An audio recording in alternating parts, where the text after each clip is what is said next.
نبی کیا ہے؟ رحمت للعالمین. قرآن کیا ہے؟ ذکر للعالمین. کیوں؟ اگر نبی کی رسالت پوری کائنات کے لیے ہے تو رسالت رسول ہونے کے ناطے کس چیز سے ان کی ہدایت کریں گے؟ قرآن سے کرنا ہے. یہ قرآن ہی ہے جو ڈکلیئر کرا نا نبی کو نبی ہے، بلکہ ورنہ قرآن کے نزول کے پہلے تو 40 سال تھے. کوئی پکارے آپ کو محمد رسول اللہ، یہ تو قرآن آ کے ڈکلیئر کرا کہ آپ رسول اللہ کے بلکہ. تو امام بخاری کا نام ان کی والدہ کی تربیت کے بغیر ادھورا ہے. لوگ یاد کرتے ہیں کہ ماں نے ایسا کیا تھا ان کی. شیخ عبد القادر جیلانی رحمۃ اللہ علیہ کا نام آتا تو ان کی والدہ کی تربیت کے بغیر ان کا نام بھی ادھورا ہے. ان سب اکابرین محدثین کی آپ تاریخ پڑھیں گے تو ان کی ماؤں کا انتہائی اہم کردار ہے. جب احادیث کا معاملہ آتا تو بی بی عائشہ رضی اللہ تعالی عنہا کے بغیر اللہ کے نبی کے گھر کے اندر کے جو معاملات تھے اپنے ازواج المطہرات کے ساتھ، گھر کے اندر کے جو نبی صلی اللہ علیہ وسلم کے سیرت کے حصے ہیں جو امت کے لیے سنت ہے، واجب ہے عمل کرنے کے لیے، یہ بغیر بی بی عائشہ کے غیر مکمل ہے. جہاں عورتوں کو اتنے حقوق اسلام دیا وہاں پر عورتوں کو پاس پابندیاں بھی دیا. قدر کرو بولا، کیونکہ تمہارے لیے تمہارا شوہر صبح سے شام تک وہ تم سے آگے بولتا بھی نہیں. ہو سکتا تمہارے جو پالنے پوسنے کے لیے جب وہ باہر نکلا وہ چاہتا تھا کہ تم کو اچھے سے اچھا نوالا کھلائے. پتہ نہیں اس کو کس نے باہر گالی دے کر ذلیل کیا اس کے پہلے. اس کے ہاتھ وہ نوالا لگنے کے پہلے جو تم کو مسکرا کر لا کے کھلا رہا گھر میں، پتہ نہیں کس کی جھڑکی سن کے آیا، کس کی گالی سنا، کس نے کیا تانا دے دیا. وہ سب برداشت کیا صرف اس فکر میں کہ میں گھر جاؤں گا تو میری بیوی مسکرا کر مجھے دیکھے، میں گھر جاؤں تو اولاد خوش ہو جائے. تو اسلام میں اللہ تعالیٰ وہ حقوق دیا اس کے بھی. ایسا نہیں کہ صرف عورتوں کے پورے حقوق دے کے عورتوں کو جو چاہے کر لو بولے نہیں. اللہ تعالیٰ بولے نہیں، تمہارے اعمال نامے کھولے جائیں گے. تو یہ جو ہمارے پاس ماحول بنا ہوا ہے یہ بہت بڑی پوچھ کا ماحول ہے. یہ رمضان کا مہینہ قرآن کے نزول کا مہینہ ہے. یہ قرآن سے ہدایت انسانوں کو دینے کا مہینہ ہے. یہ وہ مہینہ ہے جس میں اللہ چاہتے ہیں کہ ساری انسانیت کو ظلمات سے نکال کے نور کی طرف لایا جائے. ظلمات کیا ہے؟ ہر وہ چیز جو زمین پہ قرآن کے علاوہ ہے وہ گھنا اندھیرا ہے جو جہنم میں کھینچنے والا ہے. اور نور بولے اللہ تعالیٰ قرآن کو، یہ وہ نور کا مہینہ ہے جس میں نور نازل کیا.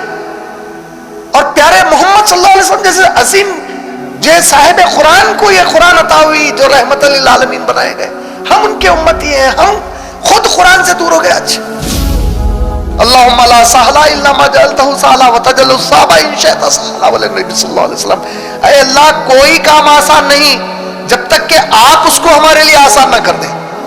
اور دعا روکے نہیں یہاں پہ، اللہم لا سہلا الا ما جعلتہ سہلا، کوئی کام میں آسانی نہیں جب تک آپ اس کو آسان نہ کر دیں.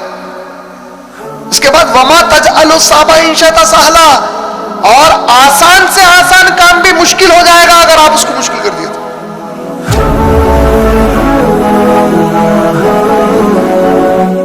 السلام علیکم ورحمۃ اللہ وبرکاتہ. بسم اللہ الرحمن الرحیم. میں سماک حسین صدیقی باحیثیت ناظم جلسہ آپ تمام مرد اور خواتین کا IREF کے دفتر پر آج یعنی 9 اپریل 2022 بروز ہفتے کو تہہ دل سے استقبال کرتا ہوں. انشاءاللہ رمضان 2022 عیسوی یعنی رمضان 1443 ہجری کے اس مجلس کے آغاز کے لیے میں IREF کے اسٹوڈنٹ قاری عبد الرحمن کو دعوت دیتا ہوں کہ وہ قرآن پاک کے حصے کی تلاوت کرے. آپ سب کا میں تہ دل سے استقبال کرتا ہوں. السلام علیکم ورحمۃ اللہ وبرکاتہ. میں عبد الرحمن بن محمد عبد الرشید احمد انشاءاللہ میں قرآن مجید کا سورہ مطففین سورہ نمبر 83 کی عربی میں مکمل تلاوت کروں گا. اعوذ باللہ من الشیطان الرجیم. بسم اللہ الرحمن الرحیم. ویل للمطففین الذين إذا اكتالوا على الناس يستوفون وإذا كالوهم أو وزنوهم يخسرون ألا يظن أولئك أنهم مبعوثون ليوم عظيم يوم يقوم الناس لرب العالمين كلا إن كتاب الفجار لفي سجين وما أدراك ما سجين كتاب مرقوم ويل يومئذ للمكذبين الذين يكذبون بيوم الدين وما يكذب به إلا كل معتد أثيم إذا تتلى عليه آياتنا قال أساطير الأولين كلا بل ران على قلوبهم ما كانوا يكذبون كلا إنهم عن ربهم يومئذ لمحجوبون ثم إنهم لصالو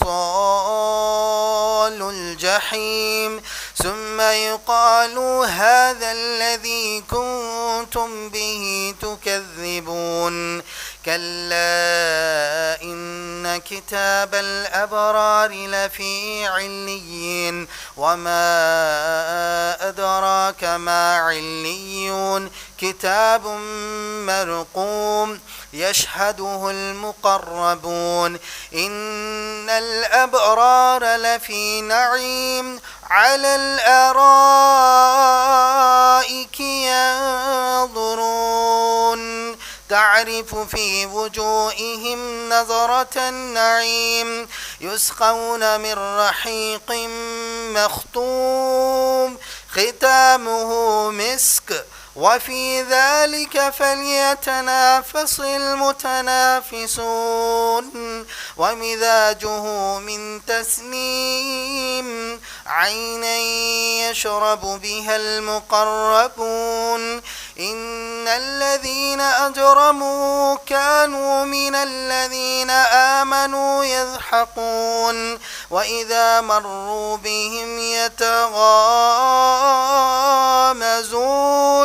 وإذا انقلبوا إلى أهلهم انقلبوا فكهين وإذا رأوهم قالوا إن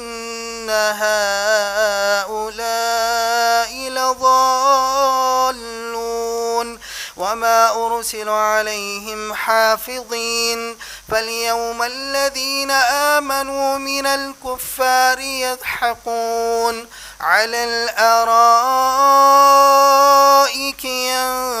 ينظرون هل ثوب الكفار ما كانوا يفعلون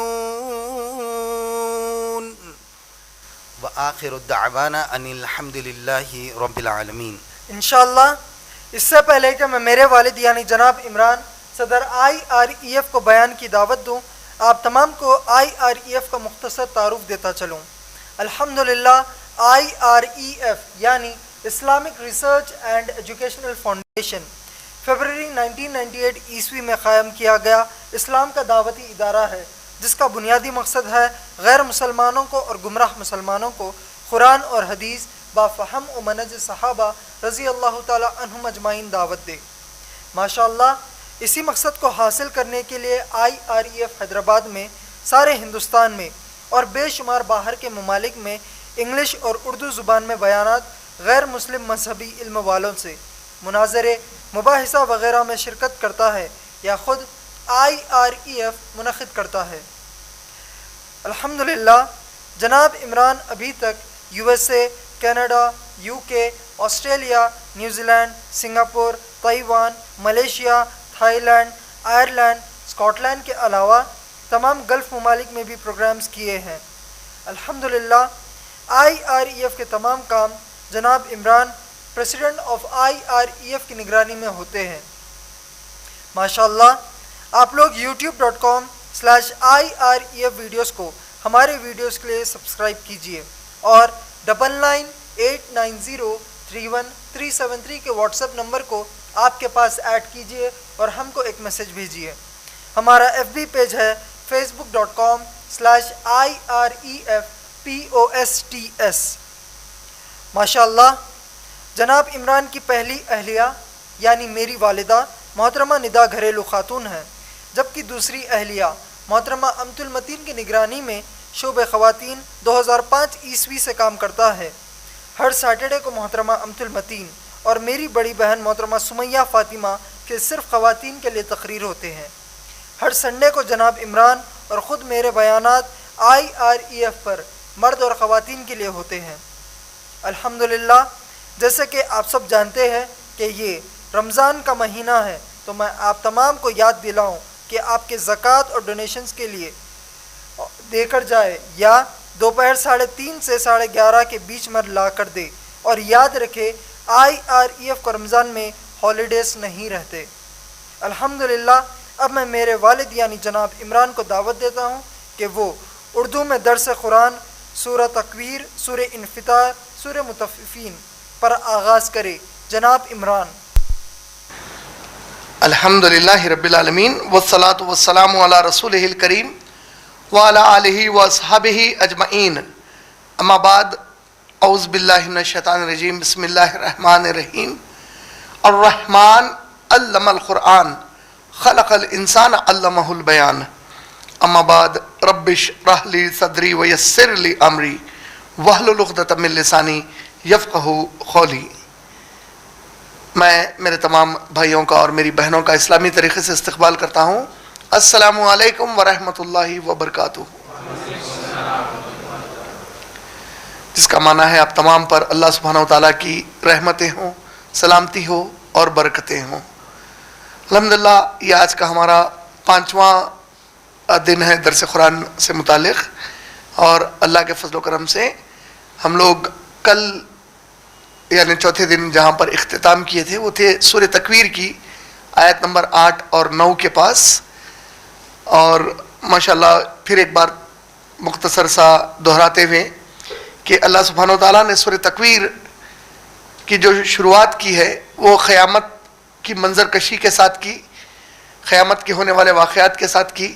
اور جیسا کہ میں نے بتایا کہ جب آپ تفسیر ابن کثیر پڑھتے ہیں تو تفسیر ابن کثیر میں ابن کثیر رحمۃ اللہ علیہ نے ایک حدیث پیارے نبی صلی اللہ علیہ وسلم کی درج کی، جس میں رسول پاک صلی اللہ علیہ وسلم نے صحابہ سے کہا کہ اگر تم لوگ قیامت کا منظر سمجھنا چاہتے ہو تو سورہ تکویر کی تلاوت کر لیا کرو، اور جو شروع کی 7 آیات ہیں، 7 آیات ہیں سورہ تکویر سورہ نمبر 81 کی، وہ قیامت کے منظر کشی پر ہے، جس میں اللہ سبحانہ وتعالیٰ نے سورج کو لپیٹ دیے جانے کی ذکر کیا، تاروں کے بے نور ہونے کا، پہاڑ چلا دیے جانے کا، اور انتہائی جو قیمتی اونٹنی جو نسل کی ہوتی ہے، حاملہ اونٹنی سے بے پرواہ ہو کر اس کا مالک اسے چھوڑ کر فرار ہو جانے کا، اور کل اس کے اوپر تفصیل بتایا۔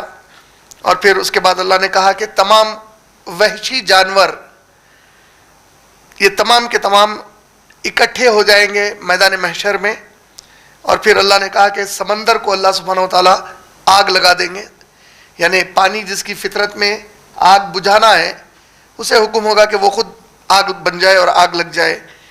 اور پھر اللہ نے کہا کہ اور جب جانوں کو جسموں سے جوڑا جائے گا تو اس میں آپ لوگوں کو بتایا کہ جو دوسرا سور پھونکا جائے گا، تو پیارے نبی کریم صلی اللہ علیہ وسلم نے فرمایا کہ سور جو اسرافیل علیہ السلام پھونکیں گے، دوسرا سور جس کے بعد سب اٹھا دیے جائیں گے، تو سور کے منہ میں آدم علیہ السلام سے لے کر قیامت تک جتنے انسان اللہ نے پیدا کیے ان کی روحوں کو سور کے منہ میں ڈال دیا جائے گا، اور جیسے ہی پھونک ماریں گے وہ روحیں اس میں سے مکھیوں کی مانند اڑیں گی، بولے اللہ کے نبی صلی اللہ علیہ وسلم۔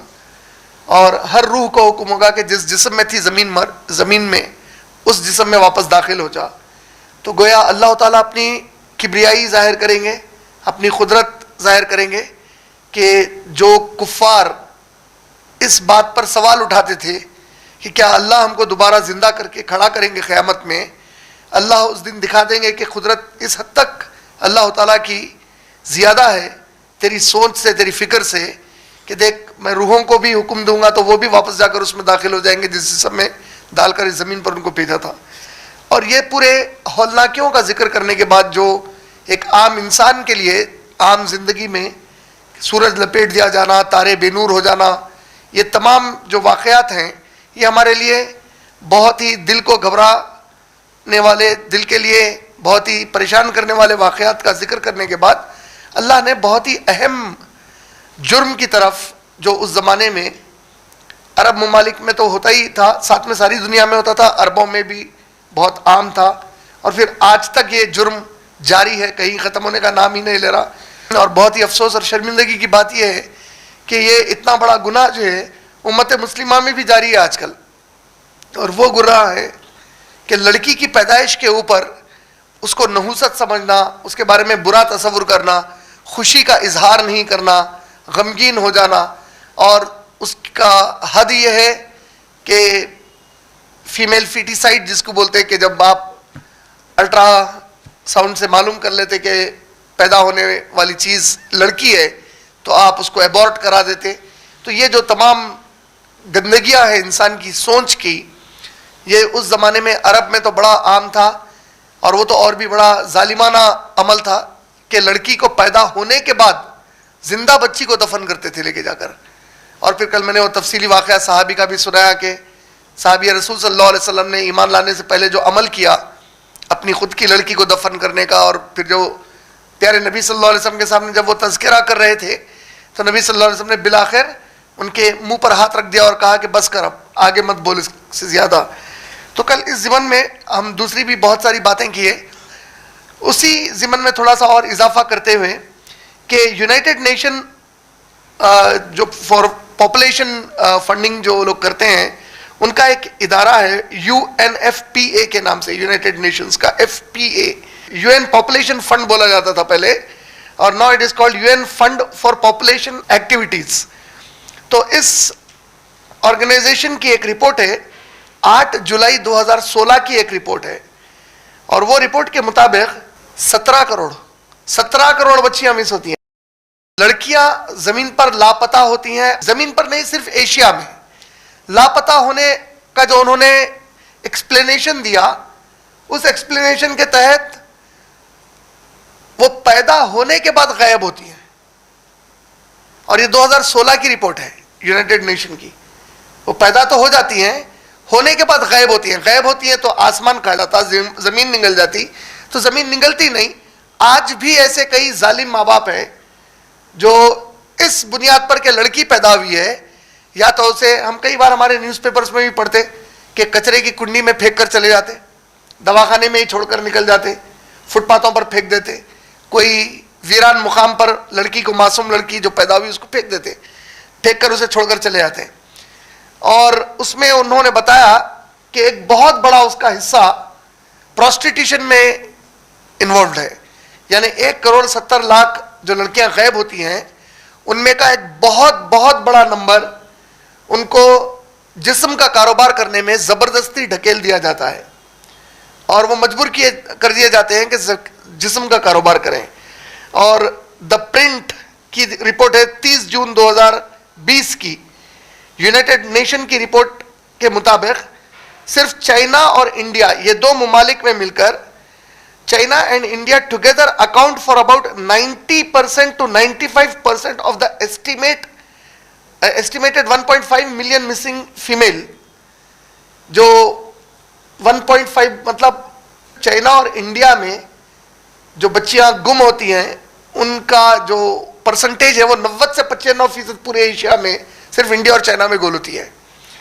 اور ایملی بیکنن نامی ایک BBC رپورٹر تھی, بہت پرانی بات ہے, آج سے شاید ایک 10-20 سال پرانی بات ہے, اس نے BBC پر ایک رپورٹ شائع کی تھی جس میں اس نے بتایا کہ انڈیا میں آن این ایوریج ڈیلی 2000 کے قریب فیمیل فیٹیسائڈ ہوتے ہیں.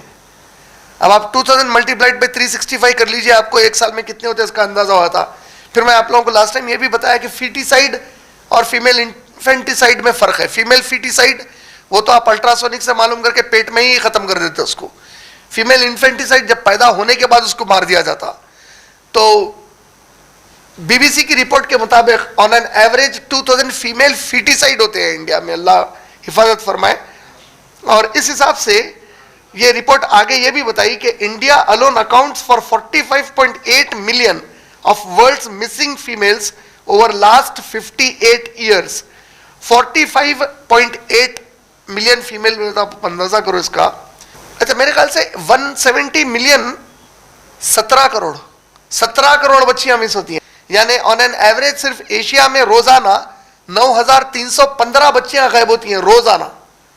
لگ بھگ 10,000 کے قریب بچیاں گول ہو جاتی ہیں صرف ایشیا میں, اور اس کا 10,000 میں کا 90 to 95% صرف انڈیا اور چائنا میں ہوتا ہے. اور اس کے علاوہ جو یونائٹڈ نیشن کی رپورٹ کے حساب سے پچھلے 50 سال میں ہمارے ملک انڈیا میں 45.8 ملین لڑکیاں گول ہوئی ہیں. یعنی 4 کروڑ یا 4.5 کروڑ کے قریب لڑکیاں گول ہوئی ہیں.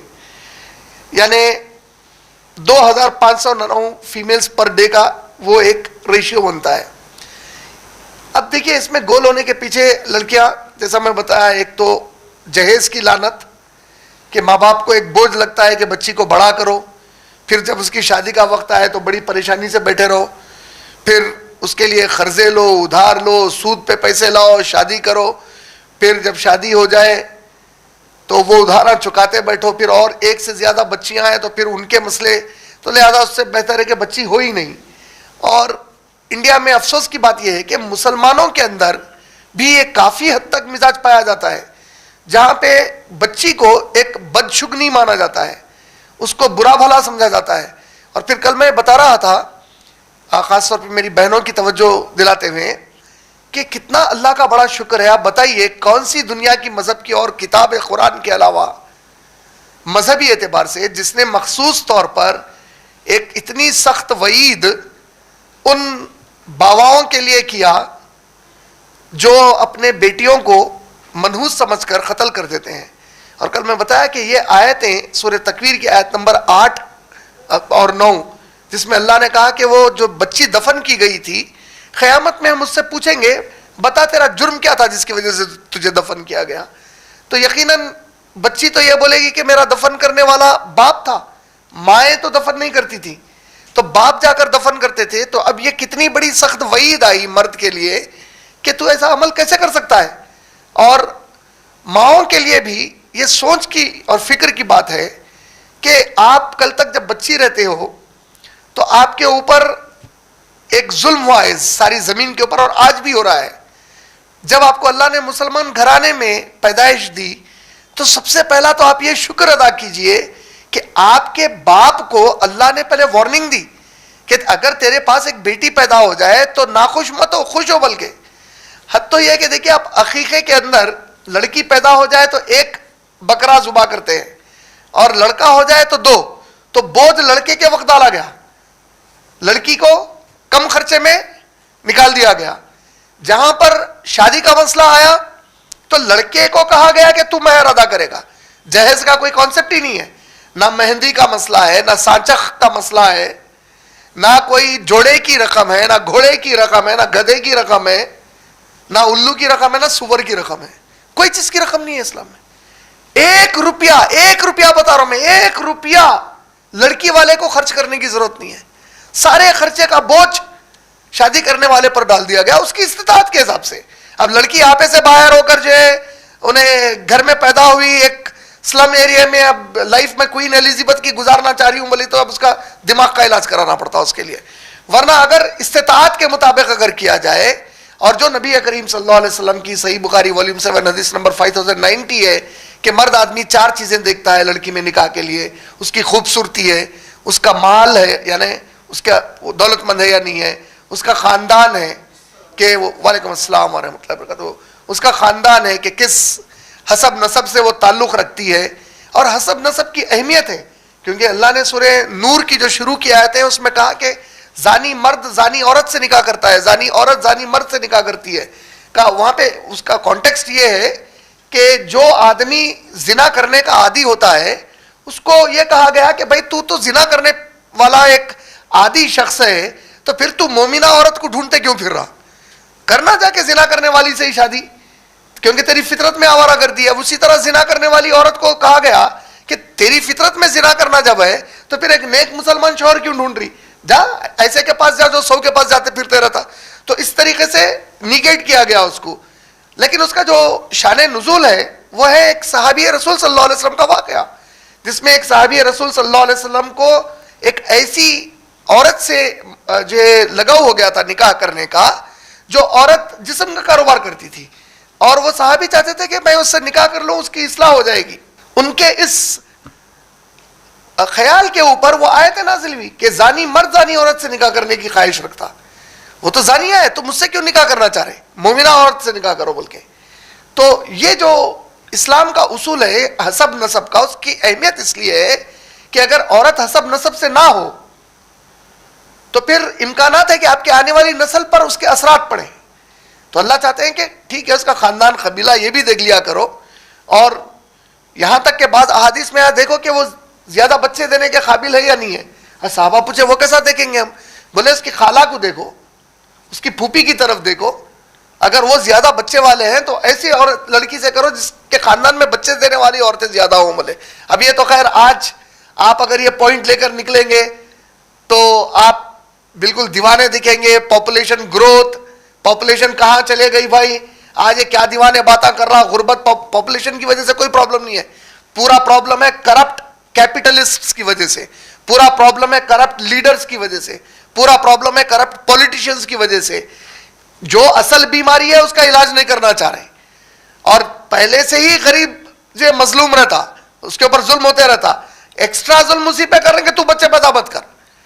اور جبکہ پورے ویزوں کے کنڈیشنز تم لگا لیے، لگا کے جو ضروریات کی جگہ پر جا کر کوئی انسان کچھ کام کرنا چاہتا تم اس کو پہنچنے نہیں دیتے. تم پورے ایک قید خانے بنا کے بیٹھے ہوئے ہیں. یونٹا جو ہے کنٹریز جو تم آپس میں ایک دوسرے کے ساتھ ڈیوائڈ کر لیے، اس کے اوپر ایسی قید لگا دیے کہ انسانی ضروریات کو تم کیپچر کر کے بیٹھے ہوئے. ایک طرف انسان بھوکوں مریں گا اور تمہارے طرف پاس وہ اس کو جس چیز سے موت آ رہی وہ سامان تمہاری زمین پر میسر ہے، وہ تمہاری زمین پر تم سڑا دو گے مگر وہ انسانوں کی جان بچانے نہیں دو گے. تو یہ تو پوری غربت اور یہ پورا کرپشن تو تم لوگ پھیلائے ہوئے ہو. یہ پورا زمین پر اور پانی پر فساد تو تمہارے اعمال کا نتیجہ ہے، جس کا ذکر اللہ نے سورہ روم کی آیت نمبر 41-42 جب آپ پڑھتے ہیں تو کیا کہ زمین اور پانی میں فساد تو تمہارے ہاتھوں کی کمائی ہے. اور پھر یہ جو تم پہ مشکلات آتی ہیں اس کی وجہ سے ہم چاہتے ہیں کہ تھوڑا تم جو ہاتھوں سے کمائے اس کا مزہ چکو آپس میں، تاکہ تم کو معلوم ہے کہ کتنا فساد اور فتنہ کر چکے ہو تم لوگ زمین کے اوپر. تو یہ پہلو سے اگر آپ دیکھیں گے تو اللہ کے نبی کریم صلی اللہ علیہ وسلم نے حسب نسب پر ابھارا، لیکن حدیث میں جو اصل چیز کو ترجیح دینے کے لیے نبی صلی اللہ علیہ وسلم نے ہم کو ابھارا وہ ہے دینداری. دیکھو لڑکی کی دینداری دیکھو. بولے تو میری بہنوں کو میں یہی بار بار بولنا چاہ رہا ہوں کہ آپ لوگ کبھی سوچو کہ جو دنیا آپ کی زندگی کو ہی پسند نہیں کرتی تھی، آپ کا وجود دنیا کو پسند نہیں تھا، جہالت یہ تھی کہ آپ کو پیدا کرنے والا باپ، اس کا خاندان، اس کا قبیلہ آپ کو زندہ دفن کر دے رہا تھا، اور آج بھی آپ پیدا ہونے کے پہلے پیٹ میں مار دیے جاتے ہو.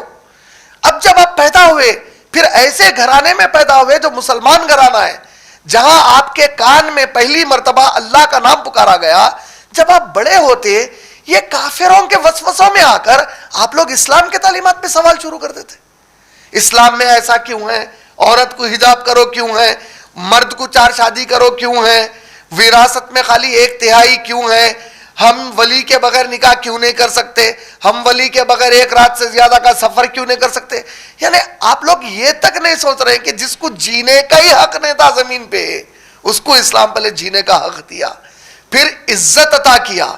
جہاں آج بھی دنیا میں عورت کو ابھارا یہ جا رہا کہ اگر تو پروسٹیٹیوٹ بھی ہے تو کوئی بات نہیں، پروسٹیٹیوشن تو کر سکتی بول رہے. آپ اندازہ کرو کہ ایک عورت کو جسم اس کا کھلواڑ بنا دیے. یعنی جس طرح ایک ٹیشو پیپر ایک آدمی استعمال کر کے پھینک دیتا تو اس طرح وہ عورت کے پاس ہر بار ایک مرد آتا، انہیں اس کو ایک بار ٹیشو کی طرح یوز کرتا، چلا گیا، پھر ایک آیا پھر گیا، اور اس کو پروفیشن بول رہے ہیں.